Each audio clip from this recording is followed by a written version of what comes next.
کریموں میں اکرم، جمیلوں میں اجمل، حسینوں میں احسن۔ سبحان اللہ۔ بھوکوں کو کھلانے والے، پیاسوں کی پیاس بجھانے والے، ننگوں کو لباس پہنانے والے، رضہائے ذرات میں نظام شمسی کا لہو دوڑانے والے، مبارکباد کے مستحق ہیں شہپورہ کے تمام سنی خوش عقیدہ جنتی مسلمان، بالخصوص اراکین کمیٹی، یہ تمام نوجوان جنہوں نے اپنی محنت و کاوش کے ذریعے اس خوبصورت جلسے کو سجایا، منبر رسول صلی اللہ علیہ وسلم پر اپنی موجودگی سے اس محفل کو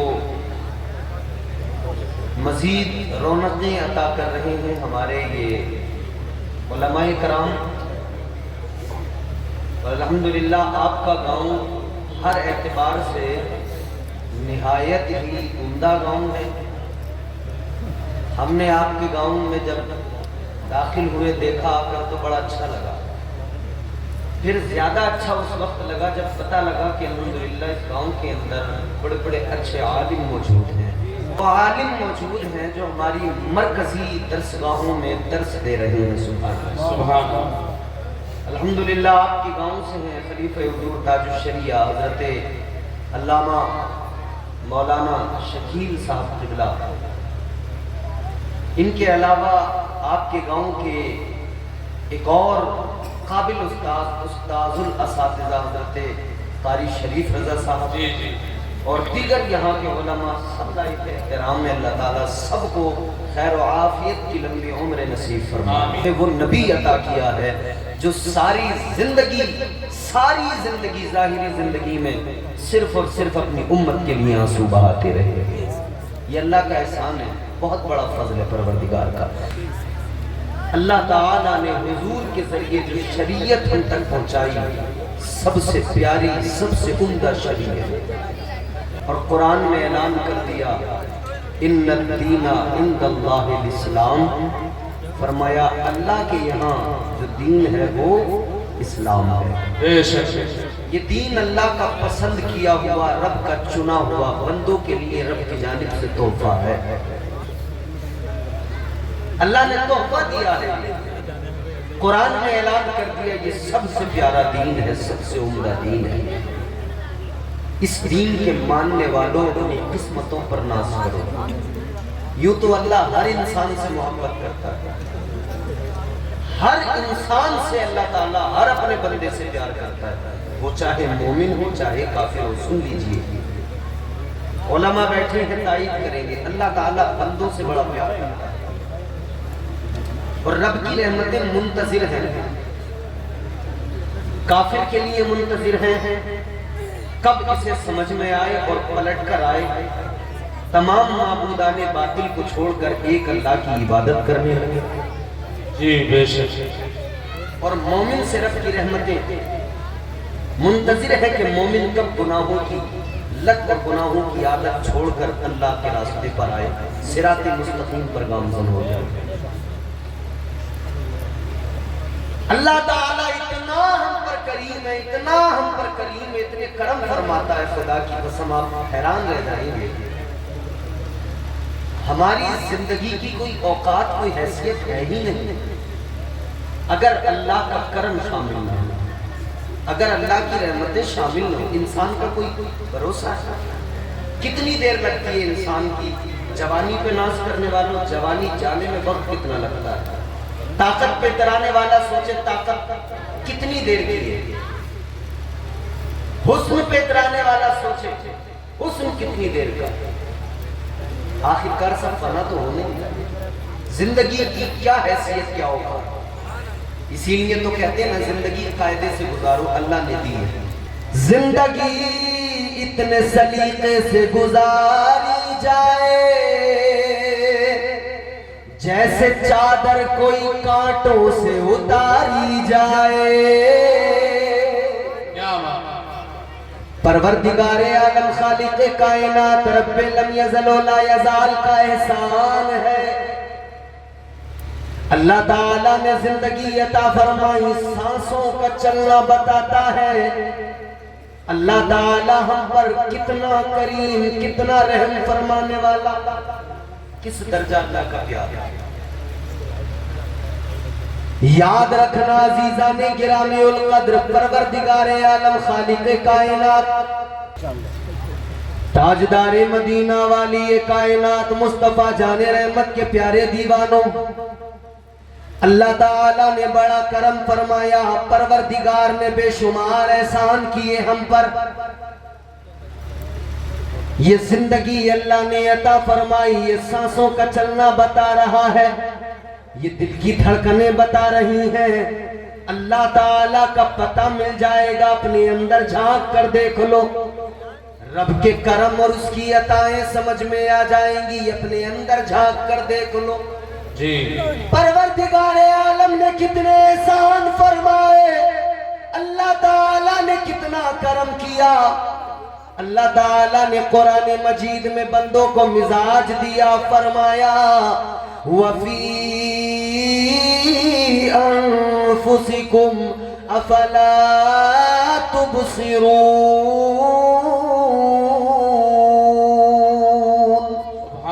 قرآن کہتا ہے اپنے اندر ذرا جھانک کر دیکھ لے، اپنے آپ میں ذرا غور کر کے دیکھ لے۔ اے اللہ کے بندے اپنے اوپر نظر ڈال، اپنے اوپر نظر ڈال، خود کو ذرا دیکھ لے، خود کو دیکھ، تجھے سمجھ میں آئے گا اللہ تعالیٰ نے تجھے بنایا، اس کی قدرت تجھے سمجھ میں آئے گی۔ اللہ نے تیری آنکھوں میں جو روشنی عطا فرمائی، دنیا کی ساری ٹیکنالوجی دم توڑ جائے گی، سارے ڈاکٹر، سارا سائنس دم توڑ دے گا، مگر ایسی روشنی آنکھ میں کوئی نہیں ڈال سکتا۔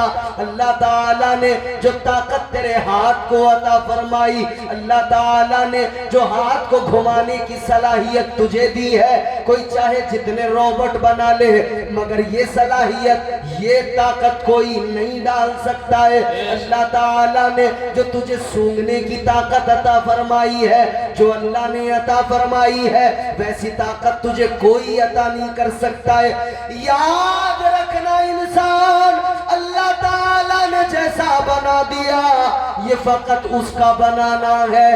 کائنات ساری مل کر کوشش کر لے، کوئی دوسرا ایسا بنا نہیں سکتے ہیں۔ جی کیا بات، کیا بات۔ گرامی القدر وہ ہمارا پروردگار ہے، وہ خالق کائنات، اس کی شان کیا سنو۔ میں آپ کو قرآن سناؤں گا، اللہ کا فرمان سناؤں گا، مصطفیٰ کی حدیث سے سناؤں گا، بس آپ تھوڑا سا اطمینان سے سنتے رہے۔ پروردگار عالم خالق کائنات، اب ذرا زور سے کہہ دیں سبحان اللہ۔ اللہ کی شان پہلے ذرا سی آپ کو میں بتاؤں، پھر اپنے عنوان پر آپ کو لے کر چلوں گا۔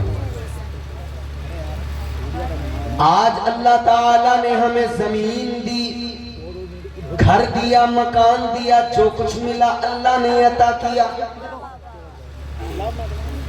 کسی کے پاس اگر 50 بیگھہ زمین ہو یا 100 بیگھہ زمین، وہ اس کو ایک زوم ہوتا ہے کہ میرے پاس بڑی ملکیت ہے۔ زمین ہو تب زوم ہے، مکان اچھا بن جائے تب زوم ہے، آدمی مغرور ہوتا ہے۔ جی اللہ تعالیٰ نے زمین عطا کی، گھر مکان عطا کیا، پروردگار نے کاروبار عطا کیا، آدمی کو زوم ہو گیا، انسان مغرور ہو گیا، کہنے لگا مجھے بڑی ملکیت میرے پاس ہے، بڑی دولت میرے پاس ہے، میں بڑی ملکیت کا مالک ہوں۔ مگر سنو عزیزو، اصل ملکیت کا مالک تو پروردگار ہے۔ قرآن مجید میں اللہ نے اعلان فرمایا تبارک الذی بیدہ الملک وہو علی کل شیء قدیر۔ پروردگار عالم نے اعلان فرمایا، قرآن کہتا ہے بڑی برکت والی ذات ہے پروردگار کی، وہی ملکوں کا مالک، وہی ساری کائنات کا مالک ہے۔ جی